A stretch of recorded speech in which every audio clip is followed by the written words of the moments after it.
Perkenalkan, nama saya Benedik Brian Joel Purba dengan NIM 1030523000066. Kali ini saya akan menjelaskan tentang mengenai pengertian Tritunggal. Saya akan memulai di ayat Ulangan 6 ayat 4. Tuhan itu esa. Esa itu merupakan kesatuan, dan ini merupakan prinsip yang pertama. Dan untuk memahami Tritunggal, kita harus memahami terlebih dahulu apa arti kata kita di Kejadian 1 ayat 26. Kata kita ini dapat dijelaskan di Kejadian 1 ayat 1, yaitu Allah menciptakan langit dan bumi. Kata Allah ini merujuk pada pribadi yang pertama. Kemudian Kejadian 1 ayat 2, Roh Allah melayang-layang, itu merupakan pribadi yang ketiga. Kemudian Kejadian 1 ayat 3, berfirmanlah Allah. Kata berfirmanlah Allah atau firman ini merujuk pada pribadi yang kedua. Tetapi kenapa firman itu merujuk pada pribadi yang kedua?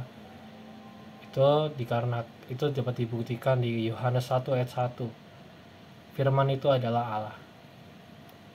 Sehingga itu merupakan prinsip yang kedua. Kemudian prinsip yang ketiga, Tritunggal itu 3 pribadi tetapi satu esensi atau satu hakikat, yaitu Tuhan. Kemudian prinsip yang keempat, Tuhan itu misteri, tetapi kita bisa mengimaninya dan kita perlu mengimaninya. Sehingga dapat disimpulkan Tritunggal adalah 3 pribadi, yaitu Allah Bapa, Allah Anak, Allah Roh Kudus, tetapi satu esensi atau satu hakikat, yaitu Tuhan. Tetapi Allah Bapa bukan Allah Anak bukan Allah Roh Kudus, Allah Roh Kudus bukan Allah Bapa. Sekian dari saya, terima kasih. Shalom, perkenalkan nama saya Kevin Jonathan Roti dengan NIM 103052330047. Saya dari kelas gabungan 1. Dalam kesempatan kali ini saya akan melanjutkan penjelasan teman saya yang pertama tadi tentang pengertian Tritunggal. Tetapi dalam bagian kali ini saya akan fokus kepada bukti-bukti keberadaan Tritunggal atau bukti keberadaan dari 3 pribadi Allah. Jadi dari penjelasan teman saya yang pertama tadi, kita sudah bisa tahu bahwa sejak awal kita membuka Alkitab, kita sudah bisa mendapatkan 3 pribadi Allah di situ. Lebih tepatnya lagi di Kejadian 1 ayat 1 sampai 3, di mana ayat pertama kita sudah bisa menemukan pribadi yang pertama, yaitu Allah Bapa, dan di ayat kedua kita bisa menemukan pribadi yang ketiga, yaitu Allah Roh Kudus, dan di ayat ketiga kita sudah bisa menemukan pribadi kedua, yaitu Allah Anak, dengan cara mensinkronisasikan ayat tersebut dengan Yohanes 1 ayat 1 sampai 3, di mana sebelum Yesus turun menjadi manusia untuk menebus dosa manusia, pada mulanya ia adalah firman yang adalah Allah itu sendiri, yang satu dengan Allah. Kemudian saya akan melanjutkan ke bukti-bukti yang selanjutnya.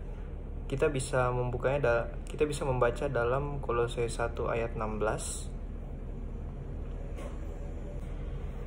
Kolose 1 ayat 16 yang berbunyi, karena di dalam Dialah telah diciptakan segala sesuatu yang ada di surga dan yang ada di bumi, yang kelihatan dan yang tidak kelihatan, baik singgasana maupun kerajaan, baik pemerintah maupun penguasa. Segala sesuatu diciptakan melalui Dia dan untuk Dia. Dari ayat sini kita bisa lihat bahwa Dia yang dimaksud di sini adalah Yesus Kristus sendiri, sehingga dari ayat ini dikatakan segala sesuatu diciptakan melalui Dia dan untuk Dia. Kita bisa lihat bahwa pribadi kedua, yaitu Allah Anak, terlibat dalam hari penciptaan juga. Kemudian kita bisa membaca Kejadian 2 ayat 7 yang berbunyi, kemudian Tuhan Allah membentuk manusia dari debu tanah dan menghembuskan napas hidup ke dalam hidungnya. Demikianlah manusia itu menjadi makhluk hidup.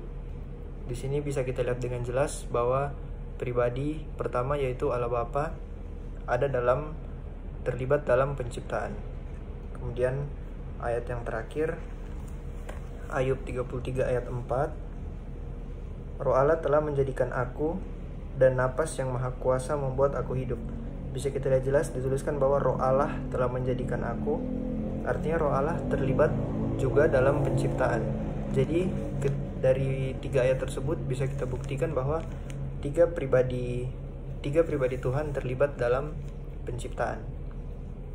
Kemudian selanjutnya saya akan membuktikan bahwa tiga pribadi Tuhan tersebut hadir saat pembaptisan Yesus Kristus. Kita bisa buka dalam Matius 3 ayat 16 sampai 17 yang berbunyi, sesudah dibaptis, Yesus segera keluar dari air, dan pada waktu itu juga langit terbuka dan ia melihat Roh Allah turun seperti burung merpati dan hinggap di atasnya. Terdengar suara dari surga yang mengatakan, inilah anakku yang terkasih, kepadanya lah aku berkenan. Bisa kita lihat saat Yesus dibaptis, Roh Allah turun dalam wujud burung merpati dan hinggap di atasnya. Dan terdengar suara dari pribadi pertama yaitu Allah Bapa, inilah anakku yang terkasih, kepadanya lah aku berkenan. Jadi dari ayat itu bisa kita lihat bahwa ketiga pribadi ini sama-sama hadir saat pembaptisan Yesus Kristus. Kemudian yang selanjutnya kita buktikan bahwa tiga pribadi ini terlibat dalam penebusan. Kita buka dalam Ibrani pasal yang ke-9 ayatnya yang ke-14. Terlebih lagi darah Kristus yang melalui Roh yang kekal telah mempersembahkan dirinya sendiri kepada Allah sebagai persembahan yang tidak bercacat, akan menyucikan hati nurani kita dari perbuatan-perbuatan yang sia-sia, supaya kita dapat beribadah kepada Allah yang hidup. Bisa kita lihat dari ayat ini, terlebih lagi darah Kristus yang melalui Roh yang kekal telah mempersembahkan dirinya sendiri kepada Allah sebagai persembahan yang tidak bercacat. Kita lihat bahwa dalam karya penebusan, tiga pribadi Tuhan ini semuanya berperan. Kemudian sudah dikatakan tadi di bagian pertama bahwa tiga pribadi ini satu hakikat, yaitu Tuhan, dimana bisa kita lihat ayatnya di 1 Timotius 1 ayat 17 dan Ulangan 6 ayat 4 bahwa Tuhan itu Esa. Tetapi perlu digarisbawahi di sini bahwa tiga pribadi Tuhan, Allah Bapa itu tidak sama dengan Allah Anak, dan Allah Anak tidak sama dengan Allah Roh Kudus. Kemudian Allah Roh Kudus tidak sama dengan Allah Bapa. Allah Bapa tidak sama dengan Allah Anak bisa kita lihat dalam Yohanes 8 ayat 16 yang berbunyi, dan kalaupun aku menghakimi, penghakimanku itu benar, sebab aku tidak seorang diri, tetapi aku bersama dengan Bapa yang mengutus aku. Kita lihat di sini bahwa pribadi Allah Bapa adalah pribadi yang mengutus Allah Anak. Jadi dengan begitu kita bisa tahu bahwa Allah Bapa tidak sama dengan Allah Anak. Kemudian untuk Allah Anak tidak sama dengan Allah Roh Kudus, kita bisa membacanya dalam Kisah Para Rasul 10 ayat 38. Yaitu tentang Yesus dari Nazaret. Bagaimana Allah mengurapi dia dengan roh dan kuasa, dia yang berjalan berkeliling sambil berbuat baik dan menyembuhkan semua orang yang dikuasai iblis, sebab Allah menyertai dia. Kita lihat di sini bahwa Yesus diurapi oleh Allah dengan Roh Kudus dan kuasa. Jadi berarti bisa kita katakan bahwa Allah Anak tidak sama dengan Allah Roh Kudus. Kemudian Allah Roh Kudus tidak sama dengan Allah Bapa bisa kita lihat dalam Yohanes 14 ayat 26 yang berbunyi, namun penolong yaitu Roh Kudus yang akan diutus oleh Bapa dalam namaku, dialah yang akan mengajarkan segala sesuatu kepadamu dan mengingatkan kamu akan semua yang telah kukatakan kepadamu. Bisa kita lihat di sini, namun penolong yaitu Roh Kudus yang akan diutus oleh Bapa dalam namaku. Jadi Roh Kudus diutus oleh pribadi pertama Allah Bapa. Yang terakhir kita juga harus memahami bahwa tiga pribadi Tuhan memiliki atribut yang sama. Semuanya memiliki atribut yang sama. Maha kuasa, maha adil, kekal. Untuk atribut kekal kita bisa membacanya dalam Ibrani 9 ayat 14. Kemudian atribut kemahakuasaannya bisa kita baca dalam 2 Korintus 12 ayat 9 dan juga Roma 15 ayat 9. Sekian penjelasan materi bagian kedua dari saya, bukti keberadaan Tritunggal atau tiga pribadi Tuhan. Terima kasih. Nah, sekarang kita masuk ke dalam bagian Allah dalam nama Tritunggal. Seperti yang dijelaskan sebelumnya, Allah itu adalah terdiri dari 3 pribadi yang berbeda, yaitu Allah Bapa, Allah Anak, dan Allah Roh Kudus. Dibuktikan dan digambarkan oleh dalam Alkitab, seperti pada Kejadian 1 ayat 1, pada mulanya Allah menciptakan langit dan bumi. Itu mengacu kepada Allah sebagai Allah Bapa. Lalu saat diacukan sebagai Allah Anak itu pada Yohanes 1 ayat 1 sampai 2. Pada mulanya Allah berfirman, firman itu bersama-sama dengan Allah, dan firman itu adalah Allah. Ia pada mulanya bersama-sama dengan Allah. Dan pada ayat 14, firman itu telah menjadi manusia dan diam di antara kita, dan kita telah melihat kemuliaannya, yaitu kemuliaan yang diberikan kepadanya sebagai anak tunggal Bapa, penuh kasih karunia dan kebenaran. Lalu terakhir itu yang ketiga, ayat Kejadian 1 ayat 2, yaitu bumi belum berbentuk dan kosong. Gelap gulita menutupi samudera raya dan Roh Allah melayang-layang di atas permukaan air. Nah, itu mengacu pada Allah sebagai Roh Kudus. Jadi meskipun di setiap ayat dia gambarkan sebagai sosok yang berbeda, nyatanya Tuhan itu semua kayak menjalani semua peristiwa itu sebagai satu esensi, yaitu Tuhan. Jadi kalau misalnya pernah mendengar persepsi Allah Bapa itu yang mencipta, Allah Anak itu adalah Tuhan Yesus yang jatuh dan jatuh dalam bumi, bukan jatuh sih, kayak turun dan menjadi bumi di antara kita, dan Allah Roh Kudus itu adalah wujud roh yang mendampingi tiap pribadi manusia. Itu sebenarnya adalah kayak pernyataan yang salah. Shalom, perkenalkan nama saya Aldev Duarte Rosaluk dengan NIM 1030523000080. Di sini saya akan menjelaskan tugas kelompok. Poin yang keempat yaitu prinsip memahami Allah Tritunggal. Yang pertama, Tuhan itu Esa. Hal ini dapat ditemukan di Perjanjian Lama maupun Perjanjian Baru. Di Perjanjian Lama terdapat pada Ulangan 6 ayat 4. Dengarlah, hai orang Israel, Tuhan itu Allah kita, Tuhan itu Esa. Dan di Perjanjian Baru terdapat di Markus 12 ayat 29. Jawab Yesus, hukum yang terutama ialah, dengarlah, hai orang Israel, Tuhan Allah kita, Tuhan itu Esa. Kebanyakan orang menganggap bahwa arti dari kata Esa adalah satu. Namun menurut bahasa Ibrani, Esa berarti Echad, yang artinya bukan satu, melainkan kesatuan. Jadi 3 pribadi yaitu Allah Bapa, Allah Anak, dan Allah Roh Kudus adalah suatu kesatuan dan bukan satu.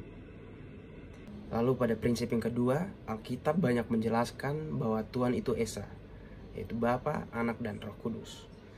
Ajaran yang sering melenceng adalah di mana kesatuan Allah itu dipisah-pisah.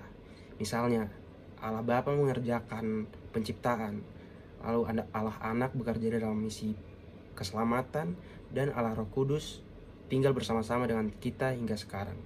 Hal ini seolah-olah membuat Allah bekerja secara terpisah, di mana hal tersebut adalah salah. Salah satu contohnya adalah pada Kejadian pasal 1 ayat 26. Berbunyi, baiklah kita menjadikan manusia menurut gambar dan rupa kita, supaya mereka berkuasa atas ikan-ikan di laut dan burung-burung di udara, dan atas ternak, dan atas seluruh bumi, dan atas segala binatang melata yang merayap di bumi. Kata kita dalam awal kalimat menunjukkan bahwa kesatuan dari 3 pribadi tersebut. Firman ini menjelaskan bahwa 3 pribadi tersebut bersama-sama dalam mengerjakan sesuatu dan tidak dapat dipisah-pisah dengan tugas-tugas tertentu. Lanjut pada prinsip yang ketiga, Bapa bukan Anak, Anak bukan Roh Kudus, dan Roh Kudus bukan Bapa, tapi ketiganya adalah satu, yaitu Tuhan. Bapa adalah Bapa, Anak adalah Anak, dan Roh Kudus adalah Roh Kudus, tapi hakikatnya satu, yaitu Tuhan. Sehingga arti dari Tritunggal adalah kesatuan 3 pribadi di dalam satu hakikat. Jadi ketiga pribadi itu tidak bertentangan sama sekali, tidak ada yang lebih tinggi maupun tidak ada yang lebih rendah, karena ketiga pribadi tersebut adalah setara. Dari ketiga prinsip di atas, kita akan berpikir susah juga ya untuk memahami Tuhan. Hal itu wajar karena eksistensi dalam doktrin Tritunggal tidak bisa dijelaskan atau digambarkan secara akurat dengan ilustrasi apapun. karena Tuhan adalah suatu misteri keilahian yang nyata namun tidak absurd. Tuhan kita tidak bisa dipahami oleh akal manusia, karena itulah Tuhan sangatlah agung dan ilahi. Jadi semakin kita merasa kok susah dalam memahaminya, ya balik lagi karena memang dia Tuhan. Justru karena dia tidak masuk akal dan terlalu susah untuk dipahami, karena itulah dia Tuhan. Misteri dan keilahiannya melampaui batas akal manusia. Namun jika kita mengimaninya, yang tidak terpahami menjadi suatu kekaguman terhadapnya. Sekian dari saya, terima kasih. Halo, saya John Antonia Sianturi dari kelas D 4 SM 4702 dengan NIM 707082300087. Kali ini saya akan memberitahu tentang ajaran-ajaran yang masih sesat tentang Tritunggal. Yang pertama ialah Unitaranisi. Ajaran ini mengajarkan Allah itu terdiri dari 3 unit Bapa, unit Anak, unit Roh Kudus. Ajaran kedua yang masih salah mengajarkan Tritunggal, Sebelsianisin. Ajaran ini mengajarkan bahwa Allah itu Esa, tetapi punya 3 pribadi yang berubah-ubah. Mereka mengatakan pada masa perjanjian lama, Allah itu dikenal sebagai Bapa. Pada masa perjanjian baru dikatakan bahwa Allah itu dikenal sebagai Anak. Setelah Yesus naik ke surga, mereka mengatakan Allah itu Roh Kudus. Ajaran yang masih salah mengartikan Tritunggal yaitu ajaran Triteism. Ajaran ini mengajarkan Allah itu 3, Allah Bapa, Allah Anak, Allah Roh Kudus, padahal Allah itu cuma 1.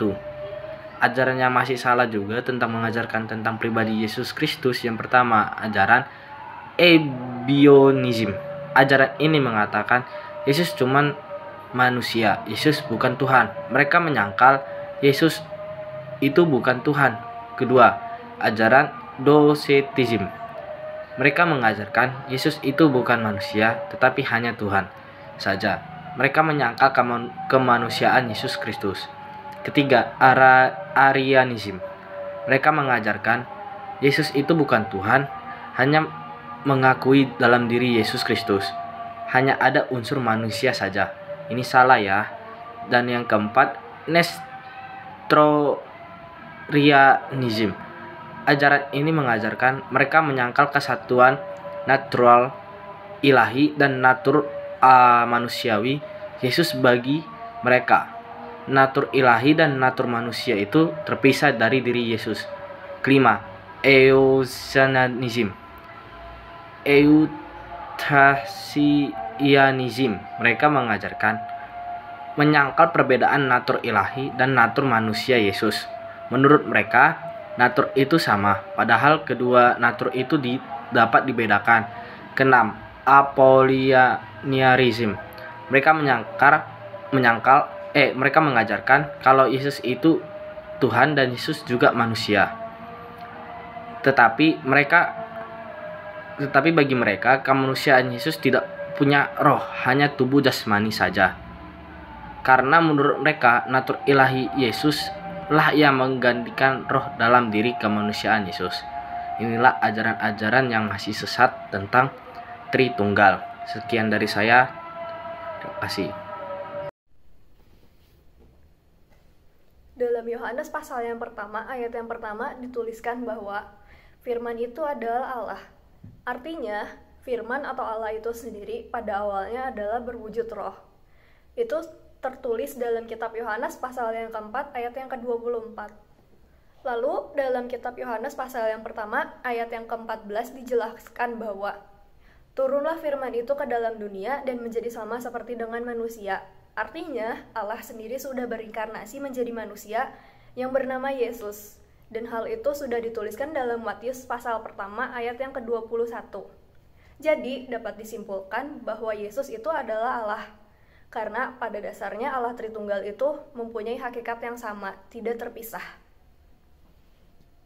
Baik, sebagai akhir dari materi kelompok kami, saya akan memberikan sedikit insight mengenai materi Tritunggal ini. Lantas, apakah itu Tritunggal? Tritunggal adalah kesatuan 3 pribadi dalam satu hakikat, yaitu Tuhan.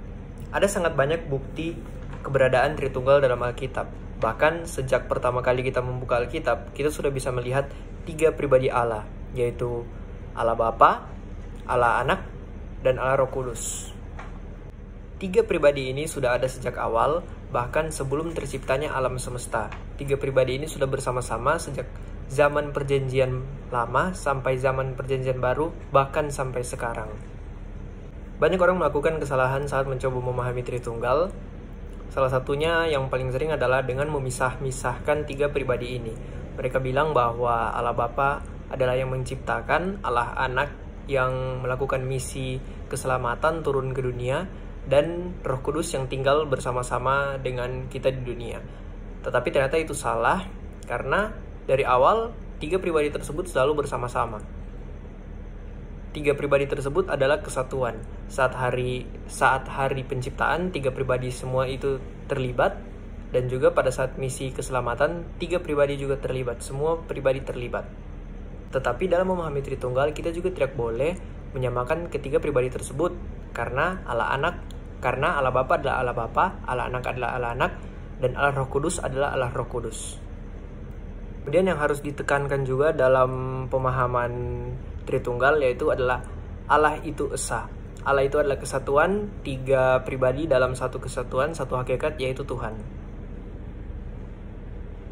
Di luar sana masih banyak sekali penyimpangan-penyimpangan tentang pengajaran Tritunggal ini. Ada yang menganggap bahwa ketiga pribadi tersebut berubah-ubah, ada yang menganggap ketiga pribadi tersebut dipisah-pisah, dan ada juga beberapa pemahaman yang salah tentang Yesus, di mana mereka menyebutkan Yesus hanya Tuhan bukan manusia, dan sebaliknya, dan masih banyak lagi pemahaman-pemahaman yang salah. Pemahaman yang benar tentang Yesus adalah Yesus manusia sejati dan juga Yesus Tuhan sejati. Yesus adalah nama di atas segala nama, nama yang diberikan Allah Bapa kepada Allah Anak, yaitu namanya sendiri. Kemudian salah satu hal terpenting juga saat kita belajar memahami Tritunggal adalah di mana kita harus punya rasa penghargaan, rasa menghargai yang tinggi terhadap keilahian dan kemisteriusan Allah kita.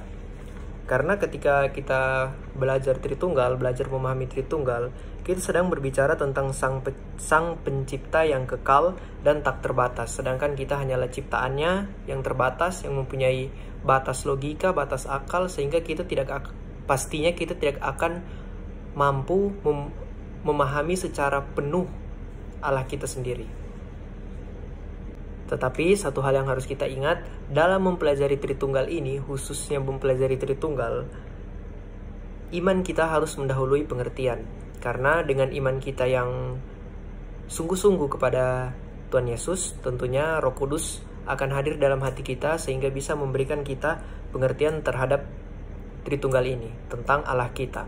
Tidak mungkin kita bisa mengerti siapa Allah Tritunggal ini tanpa mengimani dulu. Jadi kita harus iman mendahului pengertian. Sekian insight yang bisa saya berikan. Terima kasih.